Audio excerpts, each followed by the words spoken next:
Well, spring 2021 has come to an end, but the summer season is here, and I'm excited as much as you are about what is to come in the months ahead. Well, maybe not if you hate isekai shows, but that is not to say that there is no other shows with different genres. So yeah, you could get excited maybe. I did not watch the second season of That Time I Got Reincarnated as a Slime, but I'm pretty close to the middle of the show, so I will definitely catch up to it soon. But as we all know, time and anime sequels wait for none. So we have the part 2 of season 2 of That Time I Got Reincarnated as a Slime, and I am mediocrely excited. Yeah man, I don't know, the first season was just better than the last ones, so I guess I will watch it anyway because it is an isekai and the story and action are generally pretty good. Okay, I have a confession to make. I have a lot of anime unwatched and plan to watch on my anime list, pun intended, so you can go and check it out if you want, but Miss Kobayashi's Dragon Maid is on my radar, because it is a reverse isekai kind of show with cute anime girls, so I am pretty into it, and the premise is really funny and enjoyable, so this season we will get the direct sequel to Miss Kobayashi's Dragon Maid, which continues after the special 14th episode. And you know what? We all love cute anime girls, so let's just get over it. And we have another isekai yet again. My next life as a villainess, all routes lead to Doom X. That seems like a very long game title, which is the second season of My Next Life as a Villainess, All Routes Lead to Doom. Not gonna lie, I'm getting a little irritated by this trend even though I really love isekai shows, but whatever. So this show is pretty much what the title says it is, an isekai where the protagonist is a villainess of a game. Honestly, I really like the art and animation of this series even though I never really got into it, so I guess I will give it a try. Guess what this show is about? Yeah, that's right, it's another generic isekai. But this art style is very my type, dude. So I guess even if you don't watch the other shows in this list right after the air, I will definitely give this one a shot. This story is very similar to another show that you probably heard of, which is called High School Prodigies Have It Easy Even in Another World. The plot is very identical, which is about economical progression for the betterment of the country the protagonist found himself in. But in this show, there is only one male protagonist, which is the only major difference that I actually care about. Wait, what? This show again? Get this out of my face. Why is I'm Standing on a Million Lives even getting a sequel, man? As much as I am a sucker for no innovative isekai with pretty girls, but this show is just absolutely trash. And this is the only one isekai show I rated below 5. And that is saying something as I don't really rate anime that low. Even though having terrible story progression, crap animation and most of all weird characters, I don't understand what qualifies this show for a sequel. But I guess we are getting one. But I will say this, the second season doesn't look that bad, but I think we will see about that. Yeah, we have a magic school show every season now, but this one is unique. I don't know how, but the spin-off series of the irregular and magical high school ranks higher than actually okay shows. The isekai regime. But nonetheless, the Honor and Magical High School will be airing this season, summer 2021. What a nice season for anime suckers. With its main incest-filled drama plot removed, maybe, because Miyuki is the main protagonist of the spin-off, so I guess it will be a different experience in an incest show. To be honest, I did not watch the main series, but I will after the first season gets an English dub version. But I guess it will be a while before it is actually announced, so yeah. And we return to more isekais now. If you didn't see this coming, you should have read the title, man. So Tsukimichi Moonlit Fantasy is again a very generic isekai with a protagonist depreciation setting. The plot is very, well, let's not sugarcoat this, a kinda knockoff The Rising of the Shield Hero. I don't know, man, this one couldn't sell me that well, but I will see a few reactions and decide whether to watch it or not. But it's somehow at number 7 in the popularity chart, so I guess it will be okay, maybe. If you thought the title of this video was clickbait, you are extremely wrong, because Seirei Gensoki Spirit Chronicles is a fantasy where a boy realizes it is actually an isekai. I don't know, man, if you love isekai, you are gold in this season. This plot is similar to Isekai Cheat Magician, which is very unremarkable. Apart from the elf, obviously, I mean, like, yeah, you guys know the deal. Yeah. So you get my point, right? And it also reminds me of this show.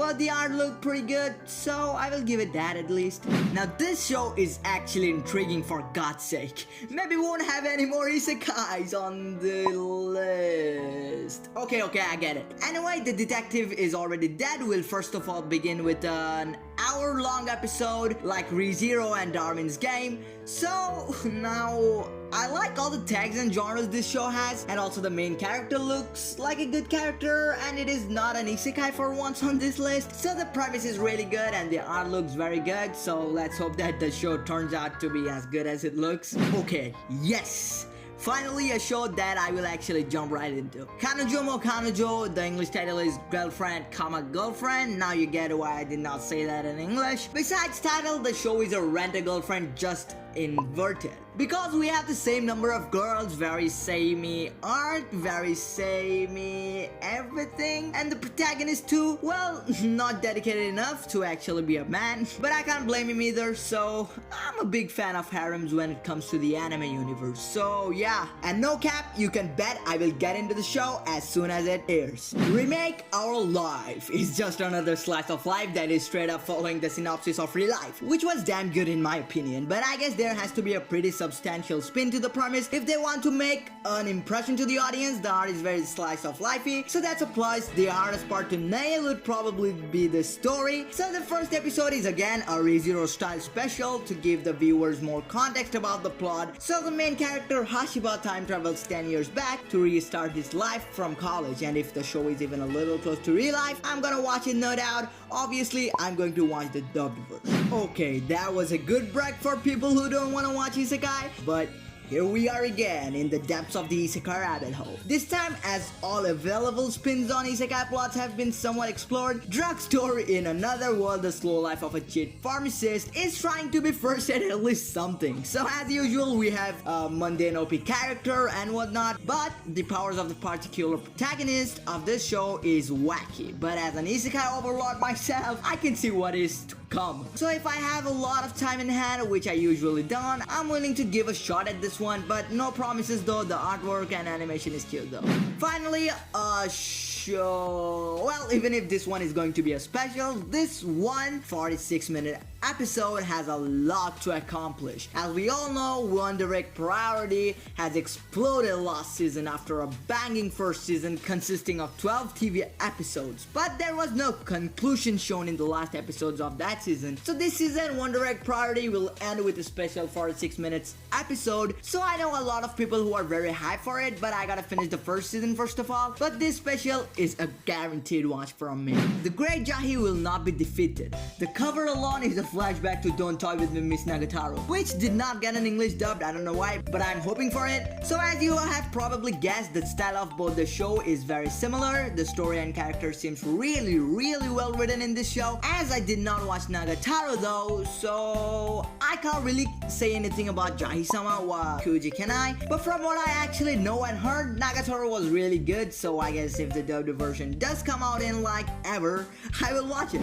This season is really cruel to people who hate isekai, man. We have another one for you, The Dungeon of Black Company, but this one might entice you even if you don't like isekai at all. This story is kinda new, the plot seems a tad bit refreshing, and the protagonist is peculiar, and I dig this art style. But I can't say much about it, but the trailer is amusing to say the least, and also Silverlink is the studios in charge, so I know this is going to be at least a 7 or 6 out of 10 for me. Yeah, this show is definitely going to get some traction.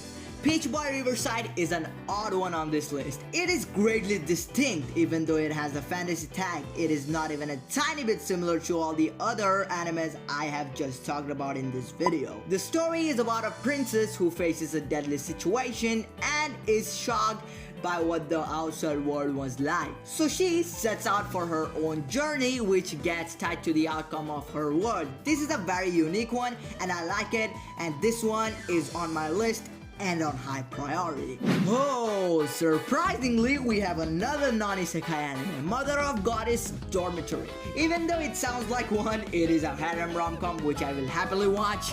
Okay, this is not for everyone, but if you are into this kind of shows, you are in for a treat. The characters are amazingly done, the animation seems pretty okay, the studio as Red did the Future Diary, so I'm chill with them, and I love how the synopsis says somewhat ecchi life, and yet ecchi is one of the main genres of the show.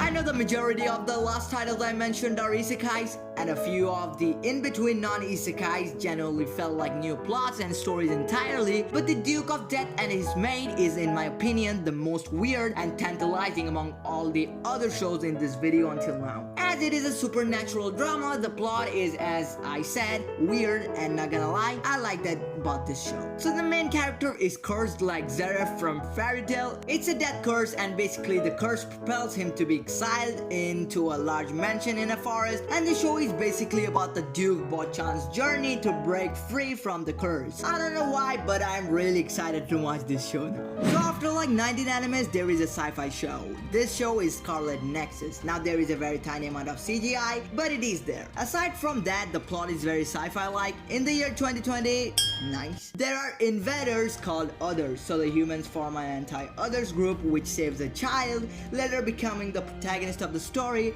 and that is all I can tell from the synopsis and the preview, but I will keep an eye out for it. If sci-fi is your choice, then this will be a pretty good experience. If you were waiting for a supernatural show that you would actually be prompted to watch and is more close to the roots of the genre, the case study of Vanitas targets such a demographic, and as an incentive to the audience, you are getting a sequel no matter what, as it was announced together with the first season. I'm gonna be honest, I don't like supernatural as much as, let's say, pure action or fantasy like Attack on Titan or Konosuba, but this one strikes a chord in me, so I will watch it, and the character and story seems very gripping to me personally. I don't know what to expect from this show, but Battle Game in 5 Seconds sounds like a good action anime to me. The premise is somewhat kinda like Darwin's Game, but I'm not really sure of what to expect from this show. I mean, like, I like action-oriented shows, and if you like supernatural being combined into it, then I think this sounds like an anime you would want to watch. Sunny Boy's art style is not really my type. I have always disliked this type of art style, but I might give this one a go as the premise seems super awesome to me, I don't know why. Unlike an isekai, well, you could take the part that all of them does get transported to another dimension as an isekai plot if you want to, but in my opinion, this type of art and animation is not something that is very common in modern isekai, hence the tags of the show doesn't include fantasy among them. And now we have a show really comparable to the Dragon Ball art style, and I don't mean the new Dragon Ball Z style. We have a super OG Dragon Ball looking art style in the Idaten deities knows only peace. If you are big into battle royales among demons and gods, the Idaten deities know only peace will give you just that. The story is simple and clear, and the artwork is rare amidst all the new polished art style of recent anime shows, but for me personally, this one will be a plan to watch for a long time to come. I'm just not a fan of this kind of shows. If you were waiting for a slice of life on this list, you are here. Aquatop on White Sand is a slice of life with an appealing storyline and characters. The synopsis follows Kukuru Misakino, an 18-year-old high school girl working in an aquarium, and the show will take us through her hardships and the best moments in her career. I like slice of lives very much, in fact I watch a lot of them, so having one slice of life show so far isn't bad, and I will certainly watch at least a few episodes of this show when it airs after a week. And after a bunch of new shows, we have a sequel of Higurashi When They Cry. Higurashi When They Cry Sotsu, this is a psychological supernatural anime series. Well, and the sequel, all it has to do is pick up from where its prequel left off, so the studios animating the show is the same, so there is no trouble in that aspect. When They Cry is a big series, and a sequel was kinda expected. Although personally, I don't really watch this type of show. If you are into this franchise, I guess good for you, and maybe if it turns out really cool, I will watch it. After quite a few shows, we are back to Isekais, and a very unremarkable one at that. Isekai Cheat Magician episode 13. Well, this is again more of a special episode rather than an entire show like Wonder Egg Priority, but anyway, I guess I don't have to explain much. If you watch the TV series, you are getting another episode as an ending to Isekai Cheat Magician, as it never really concluded in its original run. So yeah, I will watch it as I am one of the people who watched the show. You know what, even though I watched the entire TV series, I can't recall any of the premise. Okay, this is a show I never even heard of. Magia Record, Piola Magi Madoka Magica. Who makes these titles, man? You should do a better job, honestly. And this season, it is getting a sequel called Magia Record, Piola Magi Madoka Magical Side Story second season, Eve of Awakening. So I guess if you are like me and never heard of the show, you probably are. Don't worry, I don't think you're really missing out on that much, because presumably it isn't that good. If it is below Isekai Kid Magician, then I guess you're good. Anyway, this is a magical thriller and follows a witch called Iroha. She fights bad witches and that's pretty much it. So yeah, if you are among the rare creators that watch this show, you should be happy. Dude, don't give me an XR! What is this? So yeah, whatever you are seeing right now is Nighthead 2041 and it ain't pretty. Who the heck is asking for CGI in the anime industry, man? Who are these people? Anyway, the story of Nighthead 2041 follows the Kirihara brothers, who are superhumans who escape from a prison, maybe? Yeah, it's kind of scientific, whatever. And are chased by the other Kuroki brothers. This is confusing and bad, so let's just move on. And these are the tags if you want to see them for some reason. Another half-big CGI? Are you kidding me? But it looks better than Nighthead 2041 though. I will give it that much. So the show in question is D_side Traumery the animation. At this point it just seems like reading someone's Twitter username, man. And just by the title, this seems not too good either. But if the show will be half as good as the plot sounds, and if I stay in the toilet during an extended poop session, I will watch a couple of episodes, maybe. I guess alike in the gaming community, we otakus also get at least a couple of sports anime that we don't want to watch, maybe. Riven is about a boy who quit playing water polo his third year of junior high. Does anyone even play that game? So then the story takes us to Minato's high school experience of water polo after he decides he will be playing the game again. I'm not a fan of sports anime, but they can sometimes be better than what we ever expect them to be, like Haikyuu. But even so, sports anime are always in the bottom of my plan to watch list. Life Lessons with Uramichi Onisan is just not for me.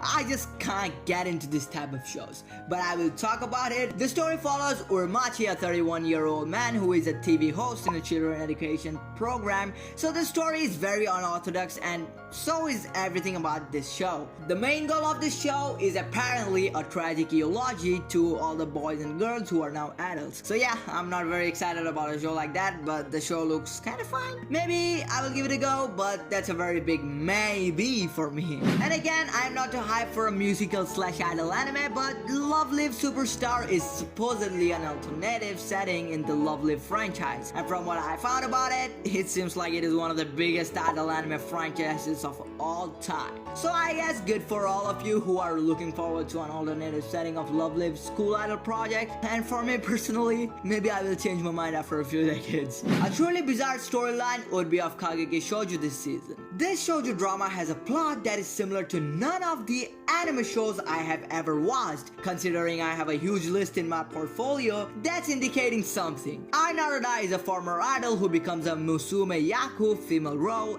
actress and meets Sarasa Watanabe, a simple farm girl who is an Otoko Yaku male role actress. They are the 100th generation students of the Koka Kageki Musical Drama Academy, and this academy splits its actresses into those who play for male and female roles. Well, even though I probably won't watch the show, I can clearly see who this show is for.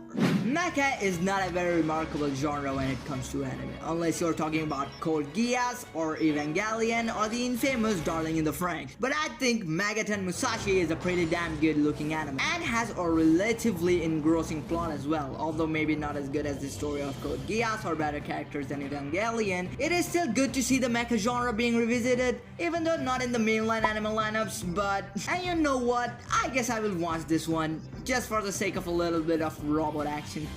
yeah, another idol anime, but this time starring male protagonists. Idol 7 Third Bid is the sequel to Idol 7 Second Bid, and I don't know who are the target demographic for these shows, but the fans of these kind of shows are surely very dedicated to their consumption. And I can say this without a doubt because there are only 227 members on the page of the show. And if you are one of them, congratulations for getting yet another idol anime to your life. I can handle watching 2.5D Sakuga idols, but CGI? That's an immediate turn off. Skip Bro the animation too. How are this show getting sequels, man?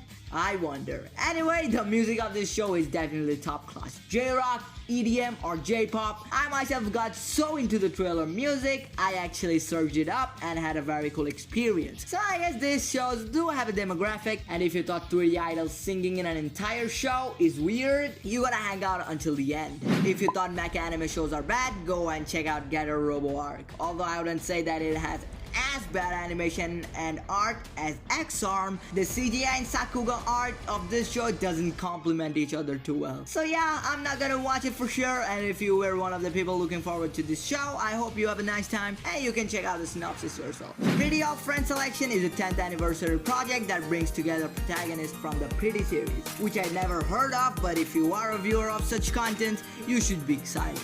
And this is officially the wackiest show of this season. Just look at it.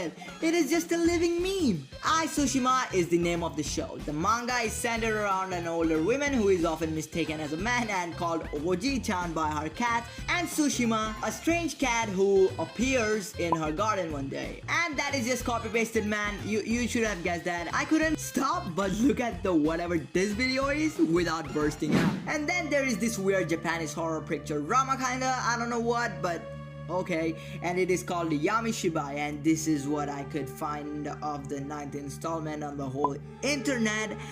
So kinda spooky in that aspect, not gonna lie. And Kick and Slide is a short form anime show, and I don't really care about it. This is a slapstick story where the characters solve difficult cases and rare cases that occur in the colorful and pop vibrant city Nakama Town with dance and music, and there is no chance I'm gonna watch this. So if you are not an Isekai fan, summer 2021 is not really for you, I'm sorry to say, but if you're like me and have a devotion to monotonous and incel stories, you are in for a treat this season. I'm hoping to see you in the comment section next season as well.